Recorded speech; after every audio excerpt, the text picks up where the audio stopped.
Hey everybody, welcome back to another episode of The Score. This is your host, Callie Montague, and on this episode, we are talking all things horse sales and the horse market with none other than Mr. Steve Friskup.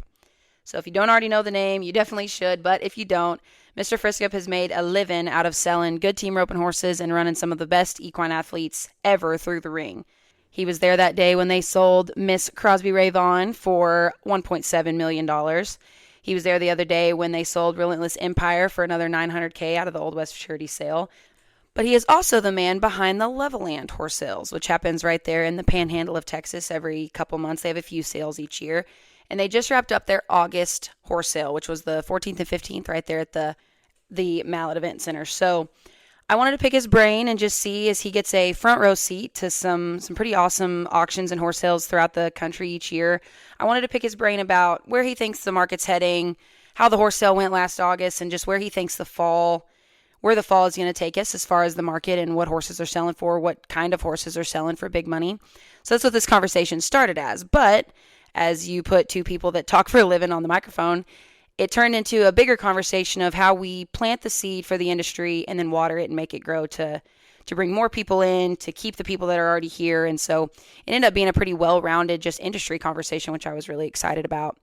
One disclaimer, and I feel like I do this every single time I get on the microphone, is the only time Steve and I could talk was at the Matthews Lane and Cattle Stanton special right there at a team roping. And so it is loud, it is noisy, and I am apologizing in advance, but that's when we could talk. And if you know team ropers, we can't, go sit in a quiet place. We had to watch the roping while we were talking. So I apologize for the noise in the background, but there's some great points that he makes. And I think y'all will really get a kick out of a lot of things he says because we jumped all over the place from the horse market to the youth of the team roping and how we keep them and get them here and get them involved and the education of it all. And so we jump all over the place, but I sure hope you enjoy it. And without further ado, let's get into this episode with Mr. Steve Friskup. This episode of The Score is brought to you by Smart Equine and Colicare, an innovative approach to hindgut health and colic prevention. Designed with research-backed ingredients and a unique support program, when your horse is counting on you, you can count on Colicare. Learn more at smartequine.com/Colicare.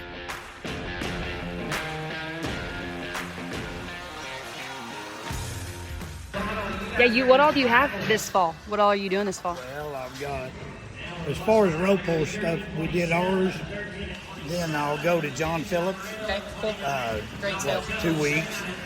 And then I go on out to Elko, Nevada to kind of a ranch deal, but it's kind of a lot of rope horses in that too. Very cool. And then, let's see, then after that's 4/6s. Yeah.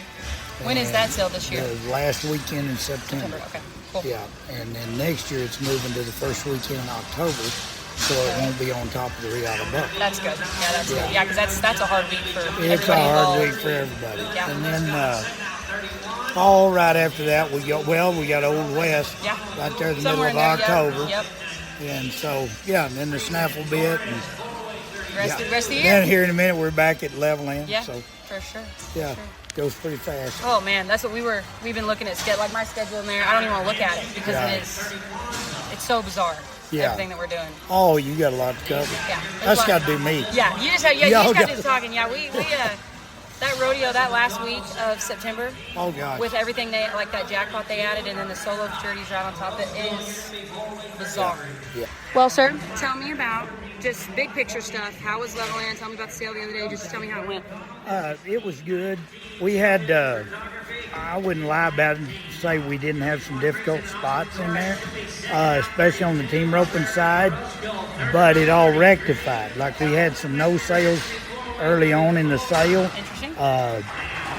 Just had trouble meeting expectations, but we had a really good selection. Okay. So if you were, say you're a $25,000 customer and you don't get your first one, well, you'll just pass him up and wait on the next one. Right. Well, when it's all said and done, we sell, I think we sold 12 of them after the fact. So on the books, it all really turned out good. Our top 25 out of that batch averaged 33.5. Okay. And so it was, and the high seller was just 59,000. Right. So it ain't like you had one for 200 that kind of drug the average up. So it was real solid, real good. Yeah, several for 40,000 up, and nice set of horses. It's getting harder to find a superstar. Yeah. There's almost like there's so many good ones. There's a lot of nice horses. It's hard to get a standout. Right. And but I think our sport is really solid. I don't know that we're growing our customer base as fast as we're growing our horse herd. Right.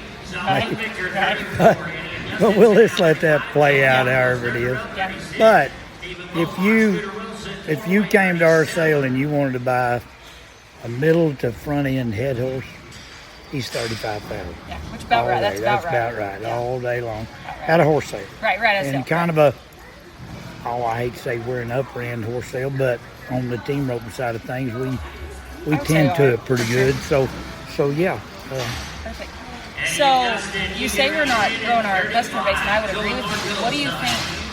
What do you think it takes to do that? Like, how do you think? What's the solution? I guess. Is my question. It's like anything. You can't.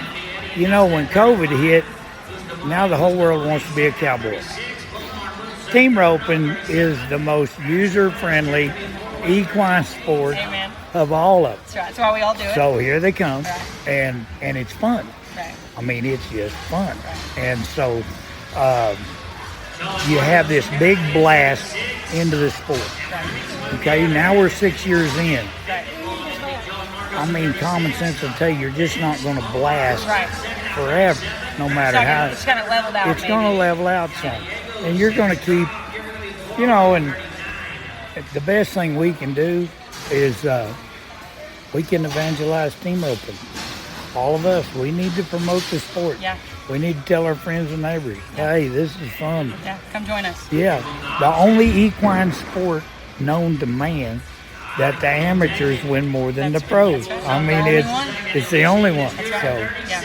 And it's hard to think that these ropings are so big. It's hard to think there's more people that could join us, but there are. I mean, until we get everybody doing it as a hobby, then that's where we'll be all right. When the barrel racers are coming to team roping, when the calf ropers are picking up head ropes when they're not rodeoing, that'll be when it'll. But that's hard to do, though. And one of the places that we're really lacking is the local jackpot. That's a tough deal. And then when you factor the cattle deal in, it gets really hard. Right. And then now, like if you're a local producer, it costs so much money to own the cattle. Right. And pretty soon you've got to rope a profit into them. Right. So now they're sorry. Now your reputation's in the right. toilet. Then it goes like this. It just goes like that. Yeah. And really it is. It's hard to evangelize sport when you're doing when you can't provide a good product. And so the local level, which is a great entry level place. Right. Great place to learn. Yeah. And that's a little bit it's not as heavy non-existent. As it was. Yeah. It's not, well, and we even like growing up, the $50 a man, $60 a man jackpots, those don't, they exist. They have them. Like I'm from South Texas, but not, you could go to a couple a few a weekend, and that's just not we joke, you can't rope for less than 150 anymore. Like you just can't do it. So that's hard. It makes it harder, in my opinion, to promote it than it once was. Like, hey, put a couple hundred together, learn how to do this seal, and then we'll go from there. Like that's not quite, it's not what it used to be. Maybe. We put on muley roping. Right, yeah. And it's been real good. Yeah. We do about one a month. But I went now and figured out how to lower my fees. Okay. Make it a little more user friendly. And we're making ours, we're calling it more than the jackpot. Right. Because we're gonna put up old school barrier in the trail. Nice. And these guys with these futurity horses, they got no place to go. Just season one. Just they season can't get them one. ready. That's right. Yep. 100%. So we're going to try to help the ones that can come in our area. We're kind of in a bad spot for all that, but we've got quite a few though around there. And then now Old West has moved everything to Amarillo. Right. So my hope is we become the team roping capital. Wouldn't that be cool? Wouldn't that be cool? It's hard to pull it away from that other place, but it's hard to do. Yeah. So compare this year's sale to the last couple y'all have had. What was unique about this year? Well, this was the 32nd consecutive team roping horse sale we've had since we were at Clovis. Right. Number 30, 3 years ago, that was the big turning point. Okay. and we went from just a bunch of mediocre horses that you kind of survived the team roping, and you'd have maybe 10 in there you wanted. And all of a sudden, I had 50 head that were pretty dang nice. Really, yeah. And they sold good, and we just stepped over the threshold, so to speak. So since then, it's been about the same. Okay. That's, like one of the things I noticed this sale, and it's been that way now for 3 years, but the horses have gotten good straight across. Yeah. I mean, we go through a whole rope and never had one turn around the box. Oh, wow. Nothing. Yeah, No bronc ride, nothing. You could go rope on any of them. Right.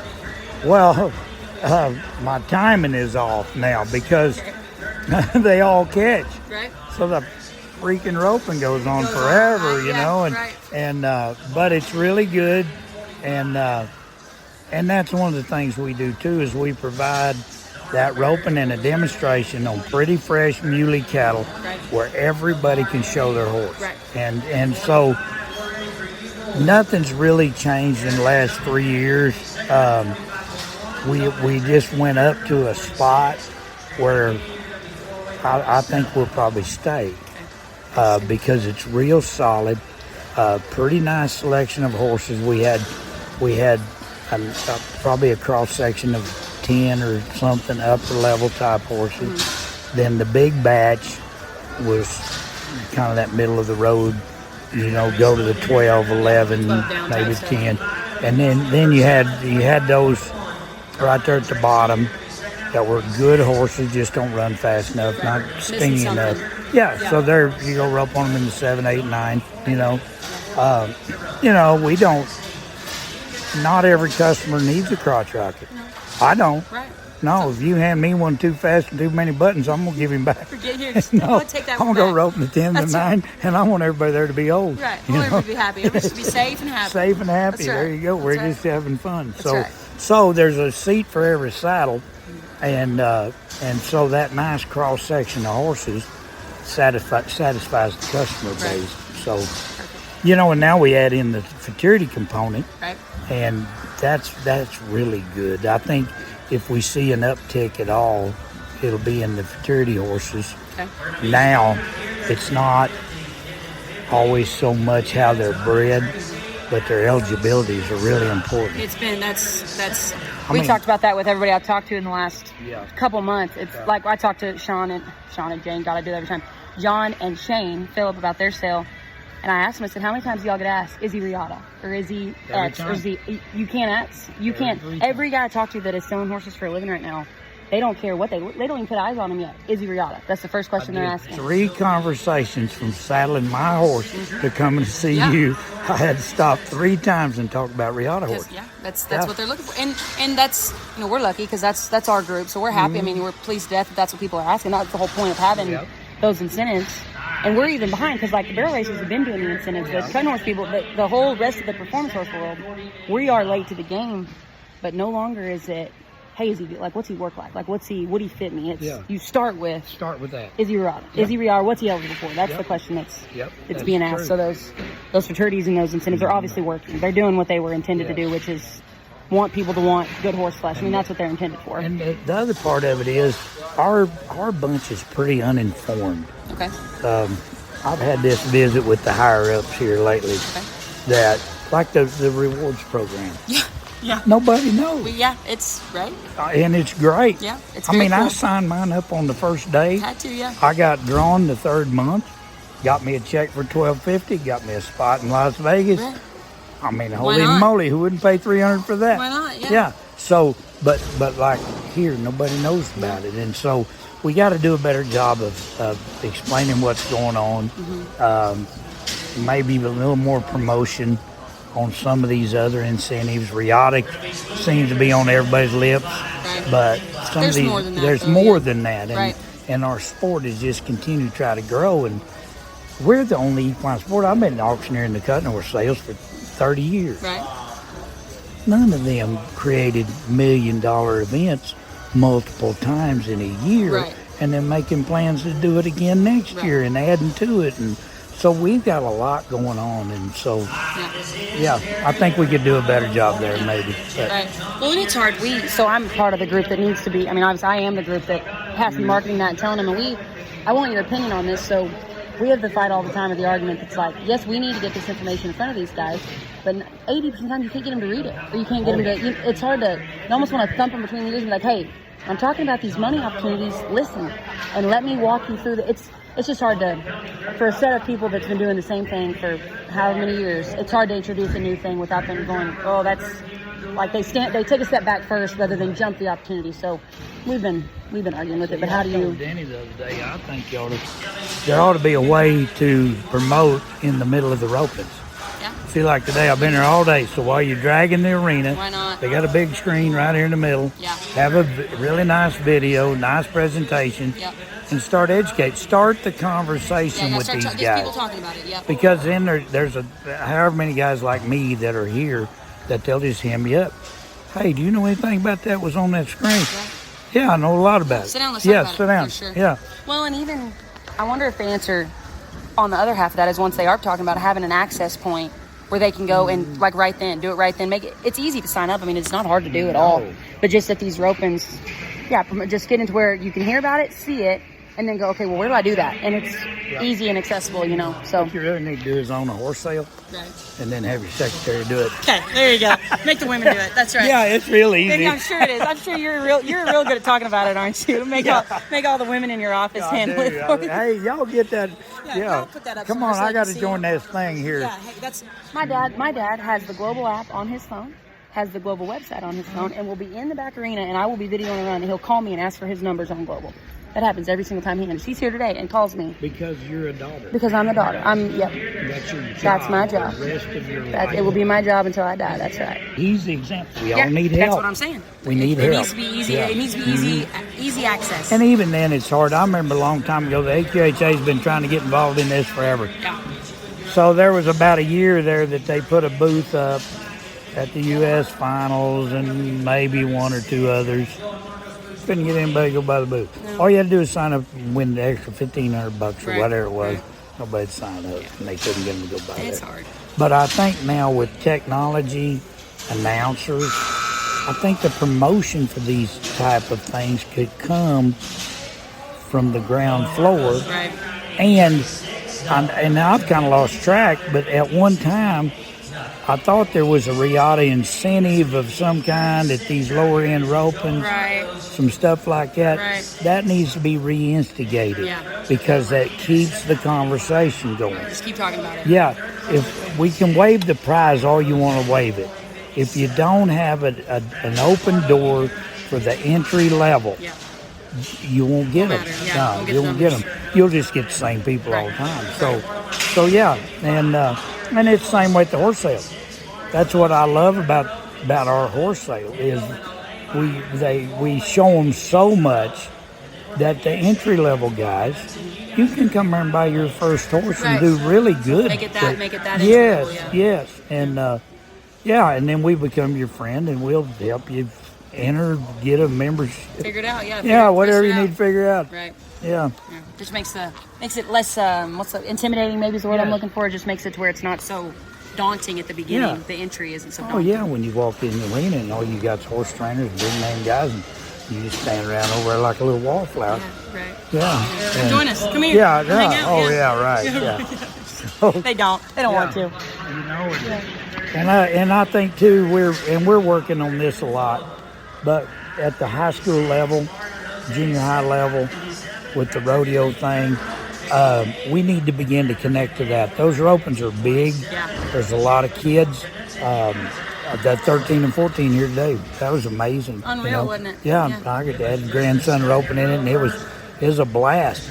But get that connection so we sow into that, so we reap the harvest later. Right. Start it there and let them already come up knowing about it. That's what you're saying. I mean, that's one of my biggest complaints is we really do these kids a disservice at some of these local ropings with the flagging on the heeler, and the barrier's already a bad enough disaster.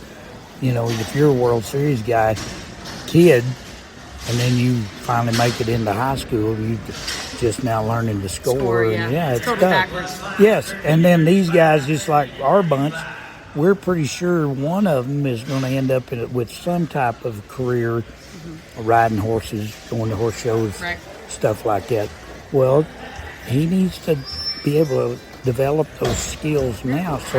So there's a lot of different things that it's got to be more than just having a team roping and touting the money. Right. We've got to sow some seeds. You got to have the next round coming. Exactly. Yeah, for sure. Grow it. Right. Yeah. Right. So. Well, we even had this conversation the other day. We're getting off topic, but I'm glad we're talking about it. But we're talking about the horse show. About that. I am too. We talk all day. Just squirrel, But we were talking about this the other day.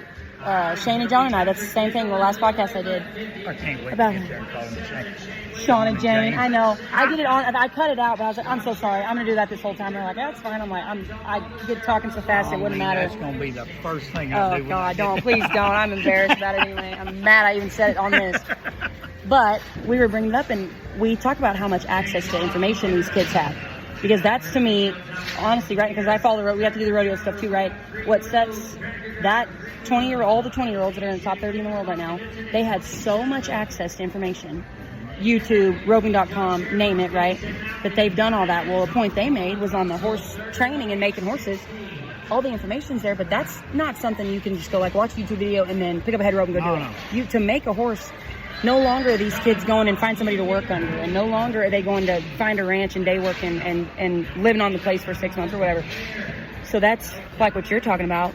That's the difference, I think, in those kids that aren't learning to make horses because there's nowhere for them to go get into it, I guess is what I'm saying. Or maybe there are places, but they're not doing it, maybe. And we may be peaking some of them a little quick. 1,000%.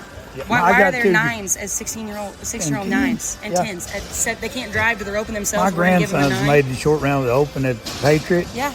So we were looking at the roster of the short round, and it's Catch and Nick and then you got two little Morris boys over here and they from do. Muleshoe, Texas. That's right, the Panhandle boys, and that's how they talk about them too. They're these little Panhandle guys. Yeah, but that's what they're. Well, and I'll tell you the college thing though too, and I know we're way off topic here, okay.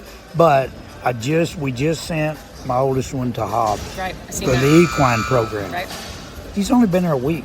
2 days into it, he calls me and I said, "What you been doing?" He said, "D is his favorite heel horse, and his horsemanship." It is what it is, but it ain't great. Right. And so he ropes good. I mean, he kicked the dog out of him today. They all rope good. Right. So anyhow, they're tuning on him and his horse in the little class.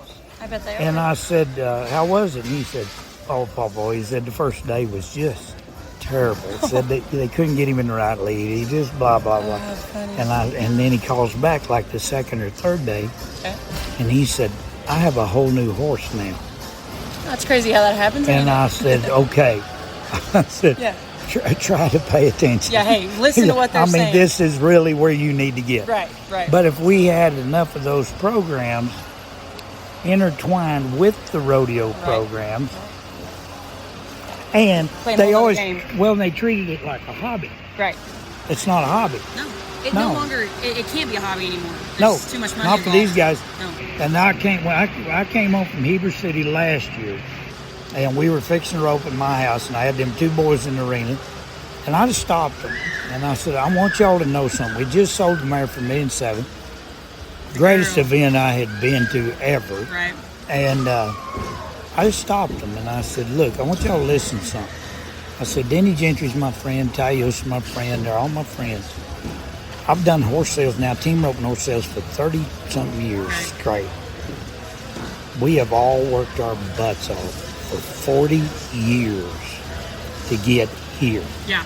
And I said, I just want you to take a minute to appreciate it, because now both of you guys, if you choose, can make a living with your rope.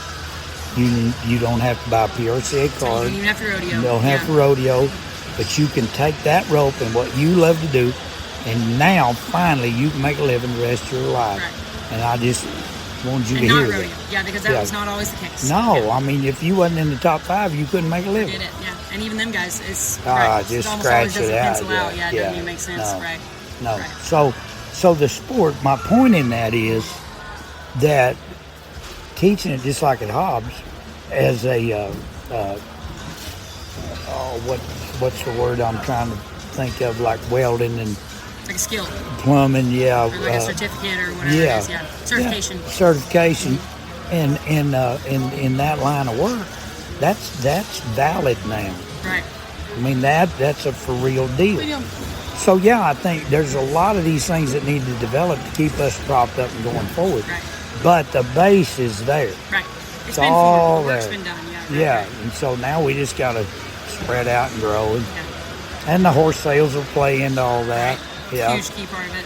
Yeah. You know, and people just got to remember, I try to tell people all the time, the worst thing they do is they see a guy sell one for 50 or 100, and they look at theirs in the mirror and they think they got the same thing. Well, whether you do or you don't, this is an emotional business. Maybe not. It's not like cattle. It's not traded on the exchange. Doesn't have a basis. It's completely emotional. Yeah. And completely entertainment. And so the validity of comparison, it doesn't hold any water. Right. Yeah, it's all subjective. Right. So if you go into it with that in mind, you won't be disappointed. Right. Or you'll be extremely pleased. One of the two. Right. Yeah. That's interesting. I've never heard it put like that it's emotional, because the subjective, objective, like that's the biggest difference in any livestock, anything on the planet, and us, right? Yeah. Because they're technically athletes. We're dealing with athletes. We're not dealing with a stock animal that's going to be used for a greater purpose. Ours are athletes. That is, I've never heard it put that way, but it makes so much sense if you said it like that. Well, and the other thing too, Callie, is it's a quality of life issue. Right. These are all quality of life. Right. I'm here today because this was my number one thing to do with this day. Right. I want to do this. Right. It's a want. I don't have to win. I don't want anything. I want to do this. Right. And so my horse makes it fun, not fun. Right. My horse is the most valuable part of what I'm doing with my day. Right. So it's a quality of life issue. It's not about trading livestock. No, we're not dealing with This is all this quality of life. Right. That's great. I was really interesting to put it that way. I've never even. Well, and that's also why. And I want to bring this up, but why the marketing is so interesting to watch how these horses are marketed, because you can tell it might be a good horse, but the second a 7-year-old gets on him with a neck rope around him and bareback or whatever, that becomes a whole different creature than just a middle of the road head horse. Now he's kid safe, and it's a special moment, and the video goes viral. It plays to this whole other side of how they market these creatures, and playing to that emotion is what I'm saying. Like that's never heard it worded like that, but that's 100% what people are doing when they carry the American flag riding through the water and it's splashing and excuse me, all the things. You're just catching people's hearts. You're catching people's hearts. And then this lady from God knows where sees that and goes, I gotta own him. I have to own him. She may never ride him, but I've got to own that horse. And that's how the hundreds of thousands of dollars are spent every year on horses that we can get on and ride in the 12, like you and I could get on them and head on them as straight forwards, and that'd be fine. But that lady sees how gentle he is, and that's great, because we're raising gentle horses, and that's great. That wasn't always like that. But you won her heart. From one video, she saw it, made a phone call. Now she's going to own it. Yep. Now there's the emotion. And I'm going to tell you, when it gets emotional, people are easily separated from their money. Oh, maybe. Yeah. Hard not to pay one for one you fall in love with. Yeah, I mean, you're going to have him. Yeah, gotta own him. Well, every horse I've owned, and this makes me sound like a brat, but shout out to my dad for doing this. I fell in love with him and looked at my dad and was like, I got to own him. Yeah. He's like, okay. And one way or the other, and God thing too, it has a lot to do with timing and all the things, but I'm a girl, so like I can't just get on one. I'm not just going to get on one, whatever, I'll rope on him. No, sir. If they belong to me, because I fell in love with them and I had to own them. And they're just people, Brian Beaver and them that bought Relentless Empire. They fell in love with that mare. They just, and you could tell, and she loved him right back. I mean, so the whole emotional side. Oh, that connection. Yeah.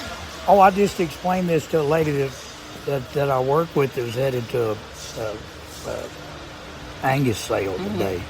And I said, let me tell you something. It's hard to connect with a cow. I said, but that horse will look right back at you. Will. And love on you. Oh, lay they're all the over best. You. Yeah, they're the best. That's yes. Right. They're pets. And tools or not, they're still pets. Yeah, if anybody, you know how they do that. What's your most non-cowboy thing? Yeah, You know, well, it ain't caramel macchiato.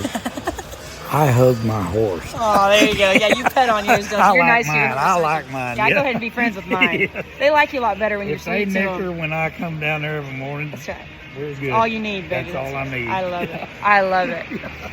That's hilarious. All right, let's circle back. We got way off topic. All right. Okay. So, your high seller. Yeah, I know. No kidding.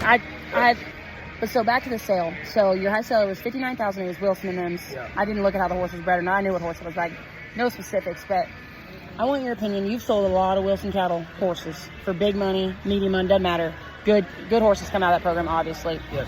Tell me about what a program like that, what makes a program like theirs. Because I go ask Brook and Rodeo Hill, they're standing right over there, but I want your opinion on what makes a program like that successful. Day one. Right. First of all, they're intentional. Okay. And they're more about the horse than they are about the money. Okay. That's the number one key. The horse always has to be first. And then they've got a pattern. Brooke wants them to feel and look a certain way, so every one of them do. Right. Then they enter into the arena, and they're very proficient in the arena. At the horse sales nowadays, and I don't mind this being publicized, if you're selling rope horses and you don't jackpot or you don't at least horse show, I don't have no count for you. Right. No, if you're going to rope the same 5 practice steers every time I make a video, I'm out. Right. I want to see you back in there 12 times. Play. Yeah, go play. Yeah, walk over the window, put up 1,500. Write your name on a card and let's see what they do. There you go. Yeah. I'm with you. Love it, yeah. That's how, but they do that. Then, Rhodey Wilson is cowboy plumb to his toenail. I've been with him since he was about the same size as the top of my boot. And I actually did his dad's funeral. We've been buds forever. Yeah. But he's cowboy. But he's the kind of cowboy that's a horseman. Right. He can do so much with a horse. And it's amazing. Right. So when you combine that and the day working and all this stuff, then to work through years of getting a program. Yeah, now, it's been a while. It's not like this started a couple years ago. Because if you sell 3 this year, you got to have 3 for next year. That's right. So now they've got 4-year-olds all standing there. When you go to their house, there's horses everywhere. They are too. Oh, you can't look without seeing one. Big fat standing on the alfalfa. Full feed, alfalfa. It's crazy. Yeah. And they work at it, and they're invested in it, and there's nothing half-hearted. If you're half-hearted, then you get half a reward or less. They're all in, and so that's the key to all of it. Anybody can do it. Your best breeders in the world have a type and a pattern that they desire. They don't chase fads. They breed for themselves. Well, that's what Brooke and Rhodey do. Build them for themselves and then sell a really good product. Yeah. So, yeah.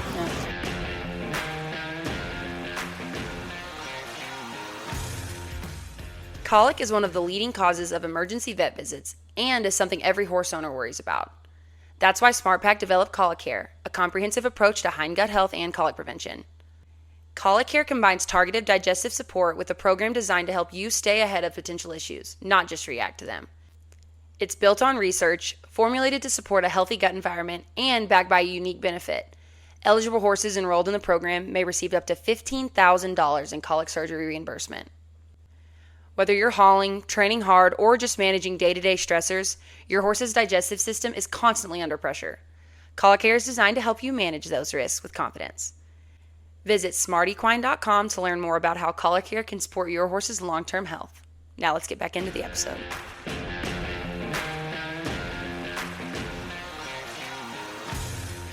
Well, that's it. So like when I moved to WT, so I was 18 years old, so it was 2018, I guess. Yeah, that's right. And I remember before it all got real big, they were riding nice horses, and that was never not like that. But right before it got real big, and I had a front row seat to it, just living right there in Kenyon, taking them to every jack. I don't care if it was a Wednesday night slide for $100, enter twice, whatever it was, they were entered on those horses. And then what was going in the sale, they weren't being fragile about them, they weren't being easy to them, they were entered on those horses. And that way, a guy like one of us can go be like, hey, so what's that horse like? Well, hey, sit right where you're at and watch. I'm up in 4. You can watch him go. So, and not everywhere is like that. So that makes plenty of sense. Yeah.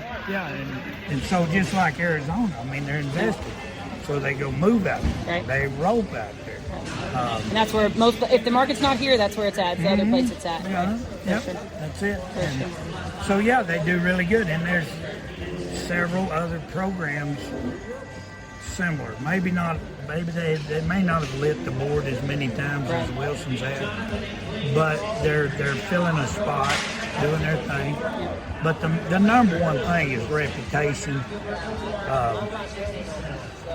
quality, consistency, Very all that consistent, kind of stuff. For sure. Yeah. Just you know what you're getting when you buy a Wilson horse. You know what kind of horse you're getting. Well, and you get both of them.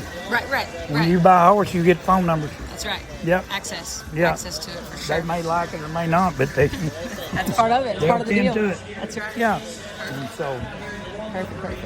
So overall in your top, I guess I had it on my computer, but on your top 11, what kind of horses were your high sellers this year? Like overall, what kind of horses were you seeing sell the high? highest sellers were kind of the more fancy broke, front end head horses like that, and the roadies with switch enders. Right. Probably not for everybody just because of his size. Right.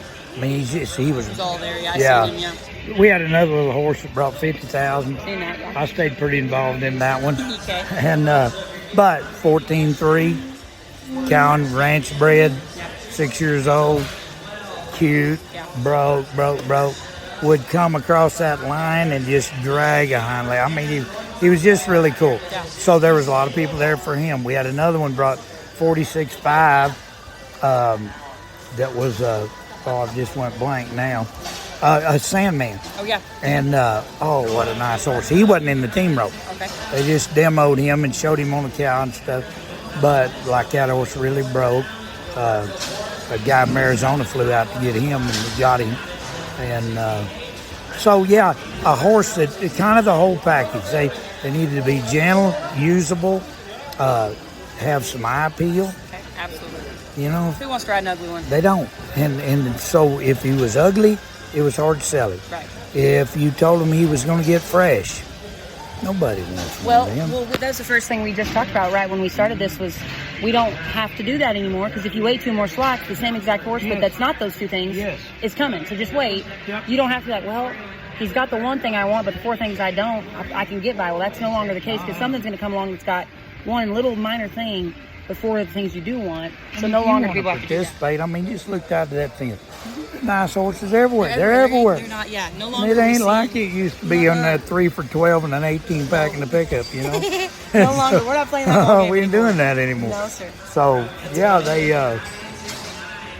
and here's how I like to tell them when they put them in. I don't want to hear about his butt. He's a good horse, but Yeah, I don't want to hear that. I don't want to hear the butt. No, why does he have a butt? Right. Just to be a good horse. Be good, yeah. Yeah, no butt. Right. And then everybody will do whatever. Why are we even talking about that? Yeah. For sure. Well, because they've all got something. Oh, the joke is all the good ones have something they don't do, right? But what about the 19 things they do? There's no need to focus on the one. Well, and even then, some of them good ones are quirky, and those guys, some of them guys that own them are quirky. But most of them, yeah. There's like, I like the little mare I ride. Mm-hmm. If anybody came over to me today and said, I'd like to buy your little mare, what's the butt? I don't have one. I like her and I ride her. She scores. Yeah. She's gentle. She can run fast. Right. She does everything. She does all the maneuvers. Right. There's not a butt. Right. She's just good. Yeah. Yeah. Just ride her. Get on just her and do see it if without you like her. the butt. Yeah. Right. That's interesting. Yeah, because everybody's always looking for like the in or like the little thing that just they would know. And that's, why are we talking about that? Yeah. That's interesting. So. Very nice. So I have a question on as many of these Levelland Clovis, because it's now called Levelland, right? Okay. Yes, no more Clovis. No more Clovis. Okay. So with you've been involved with that deal from the beginning, right? Like 100%. So over the years, what's it take to make a sale, have the reputation y'all have? What's a key thing that you've focused on your non-negotiable, just the same kind of deal? Same thing like Wilson's. Okay. I'll tell you, just to make it short, but to make it understandable, I was always the manager at Clovis. Okay. And when I came on there in 1989, I started auctioneering. 1992, I started running a horse sale. Okay. It was huge, just a swap meet. Yeah. 1,500 horses a weekend. Wow. So I started the process of cleaning it up. Okay. It took longer than I thought. Right.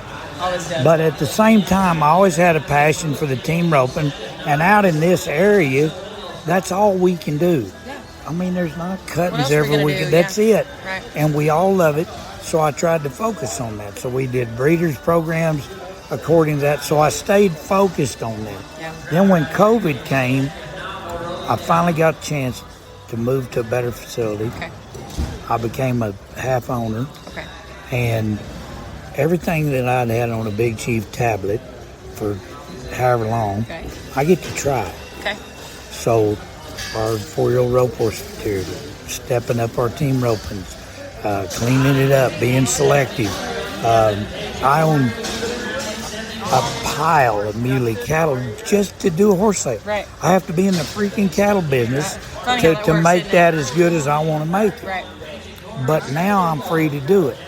So just like the Wilsons, I got something on my mind, and we're about there. Yeah. I mean, it's been great, but I want to do this, and I want to stay in my lane. I want to be consistent. I want to tell the truth. I want to be reputable. I want to be available, and I always want to put the horse first. Yeah. And that's it. Everything else plays out. Yeah, and then however long it takes to get there is however long it takes to get it. Right. I got there before I died, so we did good. Everything's a win. Everything's a win. My goals are achieved if you got there before then, huh?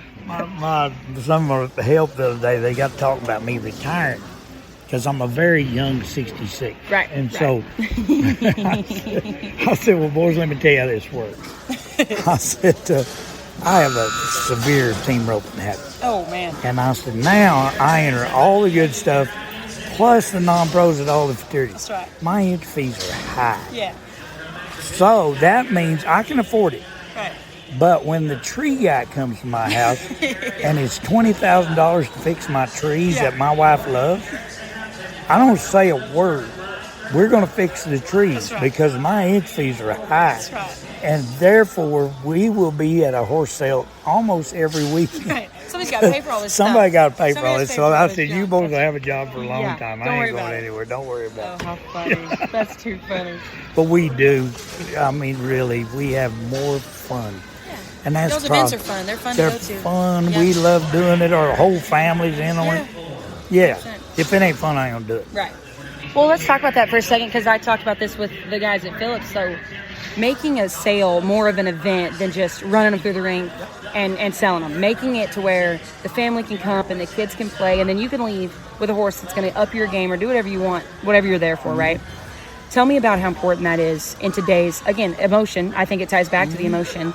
But in your words, how important it is to make it an event, not just a sale, like make the whole weekend something, man, we have to go to Levelland. Like, tell me about that. And that's been the biggest struggle. Okay. Because we live in West Texas. Right. That's, our people already don't want to come I out told there. Levelland, I said, my goal is to make Levelland a destination point.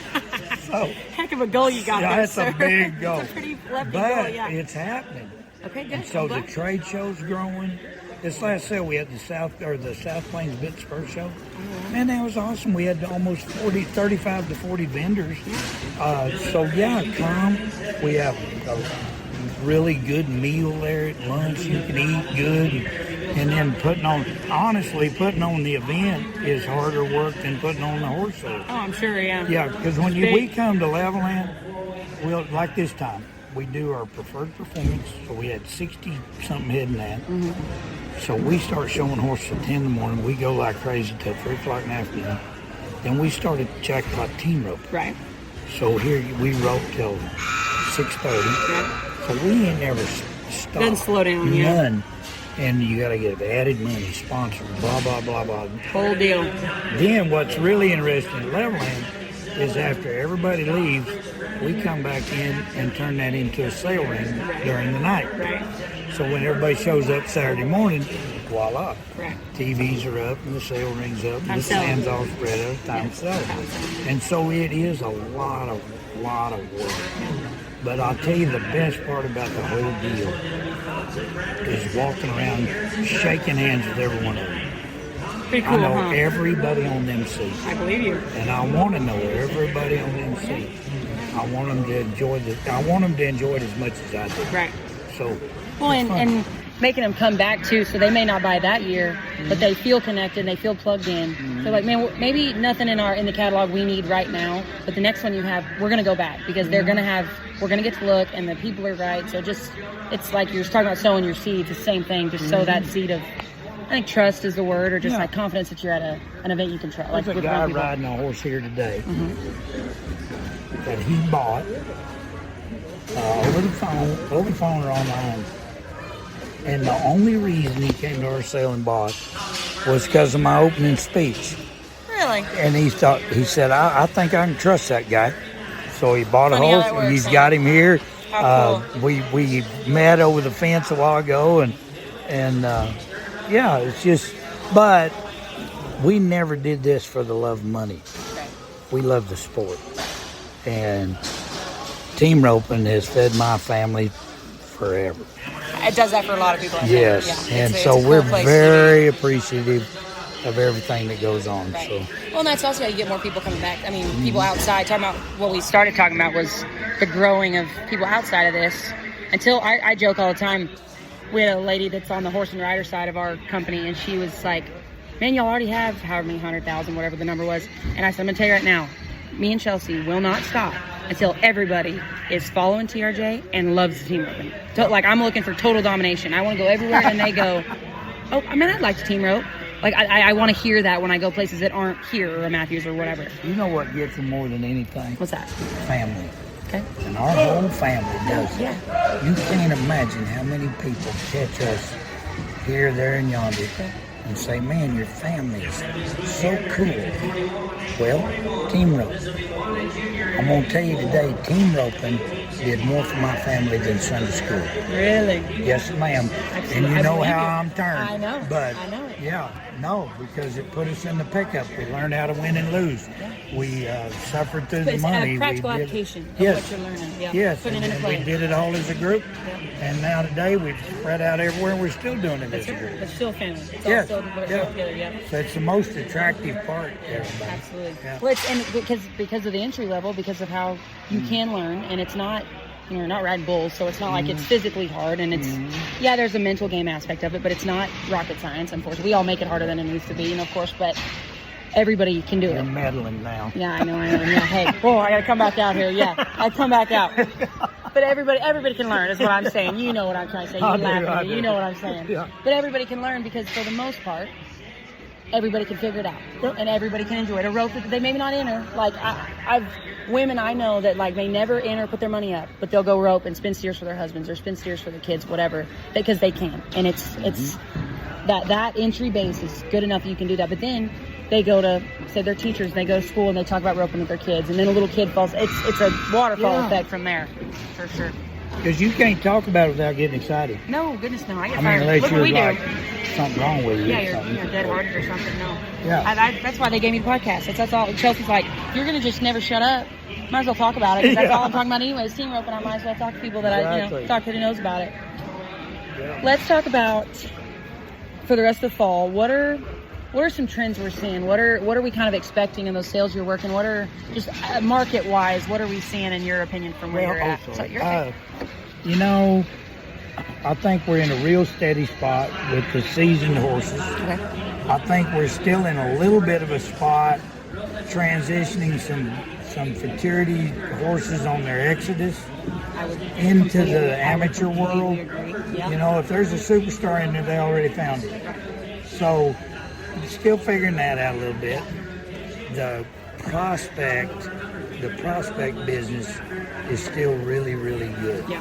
And the nice thing that team roping did was it validated a whole different plethora of breeding platforms. For sure. I mean, we used to just be the dumping grounds for cutters and reiners. Yeah. No, and no now longer. we build our own horse. We got have. our own They're deal. now team roping prospects. Yeah. We're not riding rejects anymore. Exactly. Yeah. I mean, some people do, and you can still go get those good bloodlets. Oh yeah. It's all tied together, No, but it's now not, there's. But it opened the door Yeah.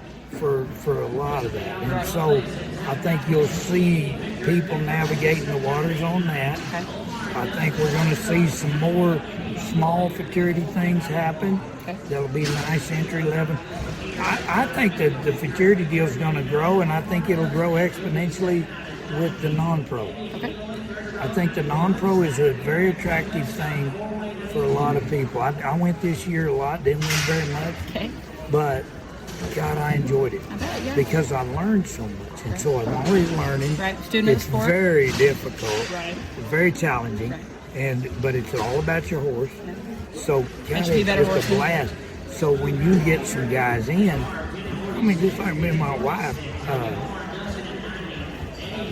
it no telling what day we'll have a futurity horse. Right. You know, she says as long as I'm still entering the BFI in the finale, we're not going to have one. But She's no fun. Come on now. Come on. Let me she play. is pretty fun. Let me play. But we're interested, Right. and because we've been there, Right. it's not scary to us anymore. Not daunting. Yeah. Yes. Hurry up. So I think you'll Bye. see a lot of people doing that, Bye, dude. Good to see you. and I think the nice thing about the futurity thing is it was the main component in the explosion this Right. year. I would agree. Yeah. So that kind of splattered out on a lot of people that are coming to the sport and then find their niche. There's so many spokes in the wheel, so the market will adjust all that Okay. over the fall. Right. Yeah. Interesting. And so, yeah, and I think there's a lot yet to be seen. Yeah.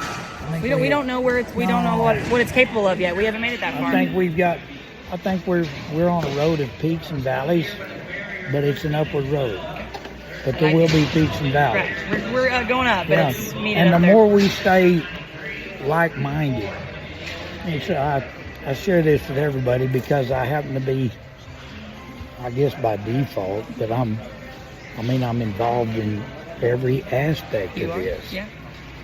Well, we need to all play together. Right. We need Play to towards each other. all pull together. Yep. Yes, For sure. and let's advocate for the sport. Right. Remember the And- common goal here, maybe. Yes, and we do pretty well. Most everybody does pretty well. Right. And then when you find your lane in this, and stay in it and do your thing and grow in it. And, yeah, but we have such an amazing thing. I mean, when you drive in that parking lot today, they're everywhere. They're everywhere. Yeah. A lot of people here today. So if you sell dually trucks, you should be in love with Team Road. Right. If you sell any type of horsepower, Right, any because outside thing every to this. kind is here. That's right. You gotta look at everything. You should be in love with Team Road because sure. we're good for business. Sure. Well, I want your opinion too on like what it did for what these sales, things like y'all are doing did for. I was on the phone last night talking about. Used to, most guys weren't mare people, right? We weren't mare guys. I love mares. I always have. My dad's always ridden mares. Yeah, I love them. But that wasn't always like that. Nope. You didn't hear. But now, we were talking about last night, like, you'll get a mare and you'll buy her, and no longer is it like she has to be perfect. And most of them are. They're great horses. But now, she has this whole nother potential that she can step into if it don't work out. So say she's 5 and you've turdy on her. She's got Maybe exit strategy. she has a retirement plan, essentially, Yes, right? ma'am. And that's those fraternities and the breeding incentives have completely changed that to where, like, if they don't maybe make it in the pre-fraternities, which is the toughest, holy moly, you want to watch a tough competition, go watch the 4 and under at a fraterity. And 4-year-olds that should not be doing what they're doing and are doing it well and succeeding. But if one of those mares, she turns 5 and maybe chooses, she doesn't want to be a heel horse anymore, or whatever she chooses, her story is not over. Somebody's still going to find value in that mare. If she wants to go on, Even if she you wants- pull yeah, the embryo out of her and you get it. Anytime, that's right, and keep Yeah, riding her. keep Exactly. riding her. Exactly. So yeah, Yeah, that's, it opened up a that's whole why new we world. sold for $1,700,000. That's right. Yeah, that's why your high seller was and Yeah, the high man. seller last two Old Futurity or Old West Futurities, both mares. That'd be right there. Gildens are dead ended. Yeah, they once they're done, that's it. Yep. Yeah. Yeah. So It's a totally different so the ballgame. mare deal is it's really good. Pedigree plays more into it than the rest of them. And the confirmation and everything else. But man, if you got a nice mare now, you've got something. You guys, yeah, it's no Yeah. longer you're like, oh, she's a mare. Like people Yeah. are gonna be that. Oh, It's no. not like that anymore. No, they're walking around looking for them. That's right. Yeah, no, they are. Yeah. They're. People are now asking, you got a mare? Got any good mares? mare? Yeah, Yeah. they're Oh, asking yeah. it now. Yeah, trust me, I hear it all the Yeah. time. That's what I asked Sean and Jane, our joke, but I asked them, and they've got several sweet 2-year-old, 3-year-old mares in that sale. I looked at the whole catalog because they're all good horses. But I'm like, they're going to sell high. they're gonna, because they're bred right and they look right, and whether they're started or not don't matter, because they have an exit plan. They have a retirement plan that a gelding doesn't have. A 12-year-old gelding doesn't have what an unstarted yearling filly is more valuable right now, in my mind, than a 12-year-old on his way, not out, but like 15, 16-year-old good head horse is heading on his way out versus one that's a mare that's coming in. So it's very interesting, I think. So let's wrap this up. So let's talk for what I do. I'm not in a hurry. I'm just saying. I'm just listening to this other ear to see when it's I know. Trying to hurry. So my last question is, tell me about, which a biased question, because I operate a camera, right? And Ridley and I are close, and she was at Trail Sale this year, and all these girls with cameras. I want you to tell me about how different the marketing, or what the marketing aspect of these horse sales and selling horses, how different media and that aspect of it has changed how much these horses are selling for, and essentially capturing the hearts, right? We talked about it earlier, but tell me how that's changed over the last couple of years. Easy. Okay, tell me. It's like bass fishing. Okay. You got to cast. Okay. And so now we have the ability Right. to photograph those horses, video those horses. We have multiple venues to get them out in front of people. With my telephone, in less than 2 minutes, I can put a picture in front of over 350,000 people. Dang right you can. In less than 2 minutes. Right. So, in that, you'll attract, the attraction comes first with your eyes. And once you see it, then it draws you in. So it's just like bass fishing. Yep. And then, all of you have really honed your skills, and there's a few of you out there who do a good job. We're really proud of Ridley. Yeah, she fit our bunch really good. Yes. Yeah, she's the best. And so what it really did, it didn't really increase the value of the horses. Okay. It found more customers. Then in the competitive bidding process, now it increases the value of the horses. Gotcha. Here's the downside: the misrepresentations, Photoshop. You talked about that. Yeah. Maybe not looking at on the screen what you're looking at when you get there type Yeah. thing. I had a guy right in the last horse sale on a Palomino horse that they'd plastered everywhere. I just walked up to him and I said, "Where's your horse?" And he said, "Right here." I said, "Well, that ugly son of a buck ain't the same one that was on them videos." I mean, this one can't be the same horse. That one was pretty. This one's ugly. What is this Where's creature? your horse? Yeah. But there's a lot of that. There is, yeah. And anything that we compromise anywhere in this, from top to bottom, affects everybody. Yeah. It affects everybody. To build a good reputation takes so much work, and to tear it down is effortless. Takes that fast. That fast. That's right.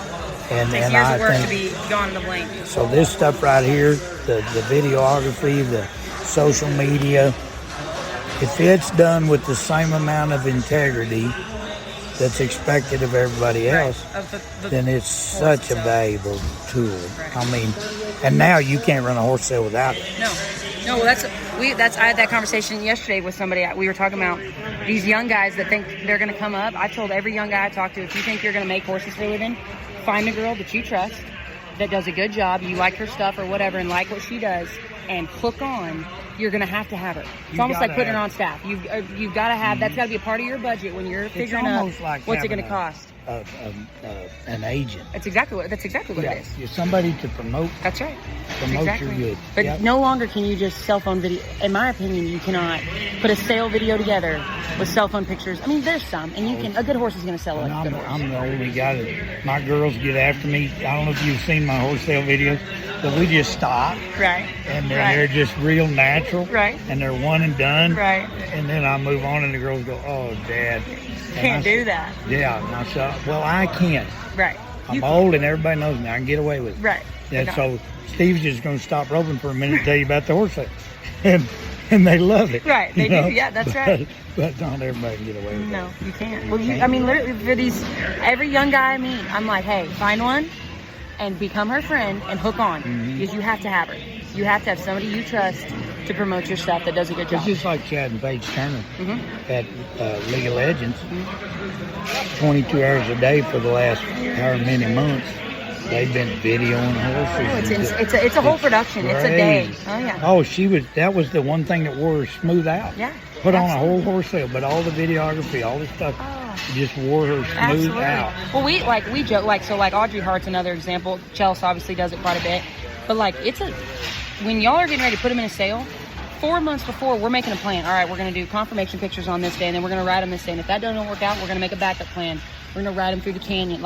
It's a whole if it rains, it's a schedule. And these girls are making a living, so it's opened up opportunities for girls like me who I could make a living at the head row, but I'm not going to. So if I can do that and this, it creates this whole set of opportunities. That's a conversation for a different deal. But for what y'all are doing, it has played, in my opinion, has played a huge part in and that's what why people are I seeing. think on the education side of things, Yep. it needs to become vocational. That's the word I was looking for. I But couldn't find that word. vocational education with so many aspects to just what we do, and bring up this herd of young people and Doing it the right way. yeah, because I hang around old team ropers all the time. I have the most intelligent, engaging conversation with you. Young people, young people that are interested, thinking progressive, moving forward. They have vision. How big can we get? Yeah. That's our thing. Yeah, the Bible says, my people perish for lack of vision. If you don't have vision, you ain't going nowhere. Yeah. Make a plane, write it down. One of my favorite lines that I've been using lately, I made it up. But the only guy that never gets knocked off course is the guy that wasn't going anywhere. Quite a line, sir. That's a pretty good line. Pretty good line. So absolutely. you got to be going somewhere. That's right. So we're heading in a direction. We need to be going somewhere. Where are we going? Where are we headed? Get on the bus. I say that all the time. My poor friends are sick to death of hearing it, but when I get all fired up about work or whatever, I would say, get on the train. You're either going to get hit by the train or you're on the train with me. But those two ways, we're going somewhere. We are going somewhere. Just hook on. But if not, this train is moving. We're going forward, up and forward. Yes. Whether you want to be in on it or not, it's your business. But I tell people that all the time. I can keep up with you.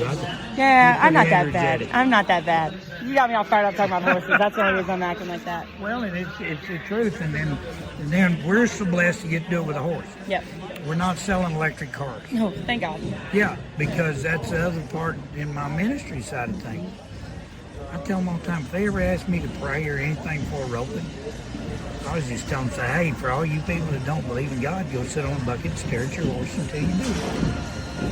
That's simple. Yeah. NASA can't build one. General Motors can't build one. Somebody built it. Right. So you go sit on a bucket and stare at it until you figure it out. Right. You go stare at him for a little bit and tell me what you stare found. Right back at you. Right. Yeah. And know you. He knows you. He knows you. That's right. Can't talk, but he knows you. Yeah. Absolutely. Only God could do something like that. Yes, Car couldn't ma'am. do that. Yep. That's right. All right, sir. Well, I've covered all my bases. You got anything we forgot? I don't think so. I think you got it all. When is the next Levelland? November 21 and 22. Okay. That's our 3-year-old futurity weekend, so cool. It'll be a big deal. All righty. Well, I'll make sure everybody knows about it and get it on everything. All righty. Thank you. Yes, sir.